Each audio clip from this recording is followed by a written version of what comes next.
Bezrat Hashem, dans le Zohar ce matin, il dit Rabbi Shimon Bar Yochai, Kadatet Safra, Vitzibura Ishtaku Beknishta, quand le matin il vient, et le Tzibour, Tzibour, ça veut dire l'assemblée, elle se rassemble dans la synagogue pour faire le minyan, Ba'ul Ishtakecha Beshirim et Tushbachan de David. Alors, regardez la prière de Shachrit. 3/4 de la prière de Shachrit, elle est composée de Tehillim, de chants de David Ameler, de psaumes de David Ameler. Ça veut dire qu'ils ont basé la prière sur le psaume de David. Tu as le psuket d'Izimra, il y a à la fin, Ashrei Shve Betecha, au début, à la fin, Ashrei Shve Betecha, et l'Amnatseach Mizmor le David. La majorité de notre prière de Shachrit, elle est composée avec le Tehillim. Il dit ici pourquoi? Vaokimna disidura ihu lita'ara rechimu le'ela vitata. Parce que le psaume de David, ça fait réveiller la miséricorde dans le ciel. Le psaume de David. La takana tikuni ou la tara chedva. Et ça fait aussi des tikunim. Ça fait des élévations spirituelles. Da beginda levae mita'are lita'ara rechimu chedva d'Ella. Vous savez que chaque fois qu'une personne venait au Beth Amikdash avec un sacrifice, il y avait là-bas 15 escaliers. Sur les 15 escaliers, il y avait des lévis.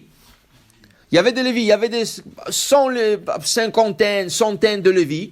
Et ils avaient tous des harpes, des violons, de cymbales, toutes sortes de choses. Et quand une personne emmenait son sacrifice, eux, ils jouaient.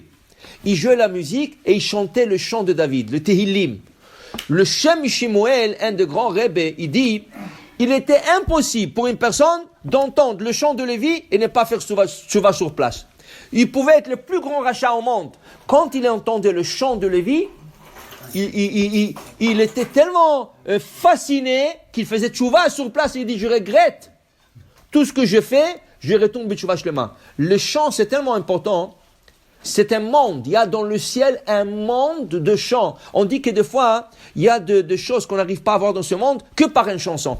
Quand tu chantes, il y a une porte qui s'ouvre là-bas et c'est là-bas que ta prière rentre. Il y avait en Israël un rav, un grand kabbaliste qui s'appelait Rabbi Israël Najara. Rabbi Israël Najara. Il était au temps du Harizal. Ce rav-là, il connaissait le voix du ciel de la musique. Il connaissait le voix du ciel de la musique. Chaque vendredi soir, quand il chantait à table le Shabbat, il voyait sur sa fenêtre des dizaines et des centaines de pigeons blancs qui venaient. Un Shabbat, il chantait, et au milieu de son chant, il voyait que tous les pigeons sont envolés, qui n'était pas normal. Ils sont envolés. Il dit, c'est bizarre, qu'est-ce qu'il y a ce Shabbat? Le lendemain, à la prière de Shabbat, quand il est parti voir le Harizal, qui était à Tzfat, là-bas à la prière, il lui a dit, Rabbi, vous savez, il y a quelque chose de très bizarre. Chaque vendredi que je chante, il y a des pigeons qui viennent. Des pigeons blancs. Ils viennent. Et ce Shabbat-là, exceptionnellement, ils sont envolés. La Harizal, qui était un grand kabbaliste, il dit, tu sais pourquoi? C'est vrai qu'hier, tu avais un peu chaud. Il faisait un peu chaud. Tu as roulé ta manche. Quand ils ont vu ta main, ils ne voulaient pas rester là-bas. Ils sont envolés. Je t'explique maintenant. Tu ne vas jamais rouler ta manche, même si c'est... Tu sais pourquoi? Tout ça, c'est des malachim. Tous ces pigeons-là, ce n'est pas des pigeons, c'est des anges. Ils viennent t'écouter. Mais ils ne peuvent pas voir ton bras. Alors, il faut que tu gardes ton bras couvert. Le Shabbat d'après, ils sont revenus.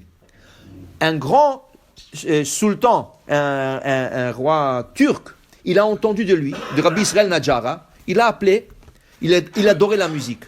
Il lui dit, s'il vous plaît, chantez-moi quelque chose. Il a dit, ok. Il regardait sa montre. Il lui a dit, dans 5 minutes. Il dit, prenez vos temps. 5 minutes après, il lui a fait quelque chose. Il lui a fait moelle. L'autre, il s'est évanoui. Quand il s'est réveillé, il dit, waouh, tu m'as sorti l'âme du corps avec ton chant. Il faut que tu me chantes quelque chose d'autre. Il dit, pas de problème. Il regarde sa montre, 3 minutes. Il dit, prends ton temps. Il lui a chanté une autre chanson. L'autre, il s'est évanoui encore. Il lui a dit, tu m'as mis dans Gan Eden. Il dit, mais dis-moi, j'ai besoin de poser une question. Chaque fois que tu regardes ta montre, qu'est-ce qu'il y a? Pourquoi tu regardes ta montre? Il dit, parce que moi, je vise le temps que les anges ils chantent au ciel, je le chante en même temps ici. C'est pour ça que ton âme sort de toi. Parce que ça, je chante avec les anges. Il connaissait ce rave, le moment que les anges ils chantent à Kadosh Baruch Hu. Et ce matin, dans le Zohar, il dit, quand nous faisons la prière de Shachrit, il y a 3 groupes d'anges qui viennent écouter notre Shachrit. Mais il faut le faire un peu en chantant. Parce que ces anges-là, ils chantent.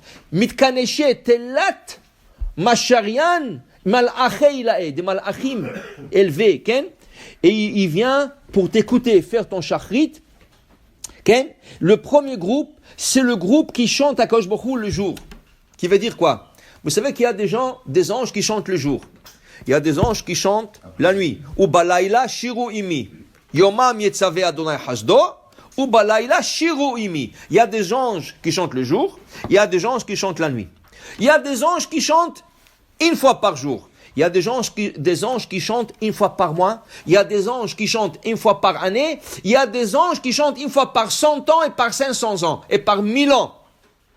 Ils n'ont pas la chance qu'Am Israël. La Gemara dit Am Israël est tellement chanceux qu'Akadosh Baruch Hu nous a donné la chance de lui chanter 3 fois par jour. Qu'est-ce qu'ils chantent les gens? La Kedusha. Kadosh, Kadosh, Kadosh. Il y a des anges qui attendent 500 ans et 1000 ans pour chanter ça. Et nous, on a la chance de faire ça tous les jours. Alors voilà l'exemple de la Torah. Yaakov Avinu, il se bat contre l'ange. Et l'ange lui dit, lâche-moi, je dois monter. Il dit, pourquoi? Alors Rachid dit, parce que, il dit, ça fait déjà 138 ans, je n'ai pas chanté Hachem. 138 ans qu'il n'a pas chanté Hachem, cet ange. Il dit, si tu ne me lâches pas maintenant, je ne sais pas quand on m'a donné une deuxième chance. Il dit, non, tu peux partir. Kim berachtani, donne-moi une bénédiction. Donne-moi une bénédiction, je te lâche. Il n'avait pas le choix. Mashimcha, comment tu t'appelles? Yaakov. Il dit, tu t'appelles plus Yaakov. Israël Yeshemecha. Tu vas t'appeler Israël. Mais lâche-moi. Il a lâché.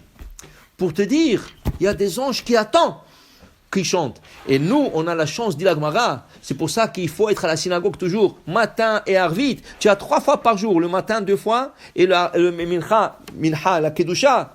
On chante à Kadosh Baruch Hu, on nous donne la chance d'être proche de lui. Pour dire, c'est tellement important. Quand tu chantes à Kadosh Baruch Hu, le matin, le Shachrit, 3 groupes des anges. Les anges qui chantent le matin, et notre groupe, Tinyana. Malachim Kadishin, Dimeshtakrim, Kol Kedusha ou Kedusha, c'est des anges qui se trouvent que dans la Kedusha. Et après ça, un troisième groupe, qui vient